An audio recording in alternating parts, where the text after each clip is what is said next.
சிவாய நம. திருச்சிற்றம்பலம். கோயில்கள்லையும் சரி, நம்ம வீட்டு விசேஷத்தில் வீட்டு பூசை நேரத்துலையும் சரி, பஞ்சபுராணம் பாடுவது என்பது சைவர்களுக்கு நடுவில் மிகவும் பிரபலமான ஒன்று. அது ஏன் அந்த 5 பாடல்கள் மட்டும் பாடுறாங்க, ஏன் 5 பாடல்கள் மட்டும் பாடணும் அப்படின்னு ஒரு சந்தேகம் நம்ம மனசில் வந்தால் அவர்களுக்கான பதிவு தான் இன்றைய பதிவு. பஞ்சபுராணம் பற்றினது. பஞ்சபுராணம் அப்படின்னு பார்த்திங்கன்னா சிறப்பாக உள்ள 5 பாடல்களை எடுத்து பெருமான் முன்னாடி பாடுவது தான் நாம் பார்த்துருக்குறோம். அதாவது முதல் 7 திருமுறைகள்லேருந்து ஒரு பாடல் எடுத்து பாடுவாங்க. 8ஆம் திருமுறையிலேருந்து ஒரு பாடல், 9ஆம் திருமுறை திரு இசைப்பாலிருந்து ஒரு பாட்டு, 9ஆம் திருமுறை திரு பல்லாண்டிலிருந்து ஒரு பாட்டு, அதற்கு பிறகு நம்மளுடைய பெரிய புராணத்திலிருந்து ஒரு பாடல். இப்படி 5 பாடல்கள் பாடுவதை தான் பஞ்சபுராணம் அப்படிங்கிறத நாம் இன்றைக்கி கேட்டுட்ருக்குறோம். ஆனால் உண்மையிலேயே பஞ்சபுராணம்னா என்ன பொருள் அப்படின்னு பார்க்க போகிறோம். இந்த பஞ்ச என்று சொல்லப்படுகின்ற வார்த்தை, அந்த சொற்றொடருடைய பொருள் 5 அப்படின்னு ஒரு பொருள் இருந்தாலும் நாம் அந்த பொருளில் இங்கே பார்க்குறது இல்லை. பஞ்ச பாத்திரம் கொண்டு வான்னு சொல்கிறோம் இல்லையா? அந்த பஞ்ச பாத்திரம்னா என்ன பொருள்னா வாய் அகன்று இருப்பது என்று பொருள். இந்த உலகத்துக்கு என்ன சொல்லுவோன்னா, அதாவது யூனிவர்ஸ்ன்னு சொல்கிறோம் இல்லையா, அதுக்கு என்ன தமிழ் பெயர் பார்த்திங்கன்னா பிரபஞ்சம் அப்படின்னு சொல்லுவோம். அந்த பஞ்சம் அப்படின்னா விரிந்து கொண்டே இருப்பது அப்படின்னு பொருள்.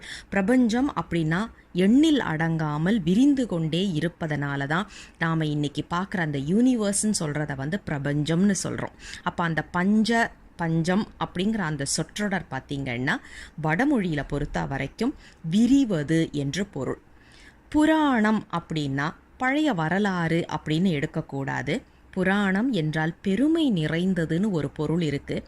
அதே நேரத்தில் புரா என்றால் பழமை, நம் என்றால் புதுமை. அப்போ புராணம் அப்படின்னா பழையதற்கு பழமையாக இருக்கக்கூடிய சிவபெருமானை, புதுமைக்கு புதுமையாக இருக்கக்கூடிய சிவபெருமானை அவருடைய பெருமை விளங்குமாறு போற்றி துதித்து பாடும் பாடல்களுக்குத்தான் இந்த பஞ்சபுராணம் என்ற பெயர். இந்த பஞ்சபுராணம்னாக்க 5 ஏன்னா பஞ்சனா 5ன்ற ஒரு எண்ணிக்கையில் நாம் நிறைய பேர் அதை தப்பாக புரிஞ்சுக்கிறோம். பஞ்சா சத் அப்படின்னு இன்றும் நமக்கு வேதங்கள் ஓதும்போது ஒரு வழக்கம் பார்க்குறோம். கோயில்களில் வேத பாராயணம் பண்ணும்போது நேரமின்மை காரணமாக என்ன பண்ணுவாங்க, 50 எழுத்துக்கள் கொண்ட 5 ஸ்லோகங்களை எடுத்து சிறப்பான ஸ்லோகங்களாக எடுத்து பாராயணம் பண்ணுவது வேதத்தில் உள்ள ஒரு முறை. அந்த முறையை தான் நமக்கு திருமுறைகள் ஓதும் போதும் நேரமின்மை காரணமாக சிறப்பான உள்ள 5 பாடல்கள் அப்படின்ற மாதிரி எடுத்தாங்க. இது நேரம் இன்மை என்பதற்காக எடுத்தது மட்டும் கிடையாது. இதற்கு பின்னாடி இன்னும் ஒரு மிக முக்கியமான ஒரு விஷயமும் இருக்குது. முதல் 7 திருமுறையிலிருந்துன்னு ஒரு பாட்டுன்னு பார்த்தோம் இல்லையா, அது ஒரு பாடலாக இல்லாமல் ஒரு பதிகமாகவும் பாடலாம். இல்லை 5, 6, 10 பதிகங்களையும் நாம் பாடலாம். ஆனால் அந்த பஞ்சபுராணத்தில் அது ஒரே ஒரு கணக்கில் தான் வரும்.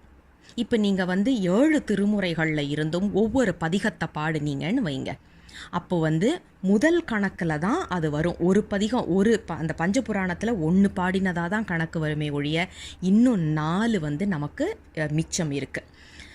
2வது எது அப்படின்னு பார்த்தீங்கன்னா, முதல் இசைத்தமிழ் பாடிட்டோமா, 2வது இயல் தமிழ். இந்த இயல் தமிழுக்கு நாம் திருவாசகத்தில் இருந்து ஒரு பாடல் பாடலாம். அப்படி இல்லைன்னா 11ஆம் திருமுறையிலிருந்து ஒரு பாடல் பாடலாம், அல்லது நமக்கு திருமந்திரத்திலிருந்தும் பாடலாம். 2வது முறை என்று சொல்லப்படுவது இயல் தமிழ். இயல் தமிழுக்கு நீங்கள் ஒரு பதிகம் முழுவதுமே திருவாசகத்திலிருந்து பாடினாலும் சரி, அல்லது ஒரு பதிகம் திருவாசகத்தில் இருந்து ஒரு முழு அத்தியாயமும் நீங்கள் திருமந்திரத்திலிருந்து பாடிட்டு ஒரு அற்புத திருவந்தாதியே நீங்கள் எடுத்து 11ஆம் திருமுறையிலேருந்து பாடினீங்கன்னாலும் அது அந்த பஞ்சபுராணத்தில் 2 ஆகத்தான் கணக்கு வரும். 2வது பாடலாகத்தான் கணக்கு வரும். பாடலாக நாம் இங்கே எடுக்கக்கூடாது, முறையாகத்தான் இங்கே எடுக்கணும். இசைத்தமிழ்லேருந்து 1, இயல் தமிழ்லேருந்து 1. அதற்கப்புறம் இசைப்பாவில் இருந்து ஒன்று. இசைப்பா அப்படின்னு சொல்லியாச்சுன்னா 9ஆம் திருமுறையில் 28 பதிகங்கள் இருக்குது. அந்த 28 பதிகத்தையுமே நீங்கள் பாடினாலும் அது 3வது கணக்கில் தான் வருமே ஒழிய, நீங்கள் 28 பதிகம் பாடிட்டீங்களா கணக்கு வராது. பஞ்சபுராணத்தை பொறுத்த வரைக்கும் நீங்கள் ஒரு பாடல்னு எடுக்காமல் ஒரு பதிகம்னு பாடினாலும் அது அந்த கணக்கில் தான் அது அமையும். 4வது வகை என்னென்னா திருப்பல்லாண்டு. திருப்பல்லாண்டில் 13 பாடல்கள் கொண்ட ஒரே ஒரு பதிகம்தான். அந்த 13 பாடல்களையுமே நாம் பாடினாலும் அது 4வது வகையைச் சேர்ந்ததாகத்தான் கணக்கெடுக்கப்படும். 13 பாட்டுக்கு பாடினதான் கணக்கு வராது. அந்த பஞ்சபுராணத்தில் 4வது வகையைத்தான் அது சேரும். 5வது வகை அடியார்கள் பெருமை பேசக்கூடிய பெரிய புராணம்.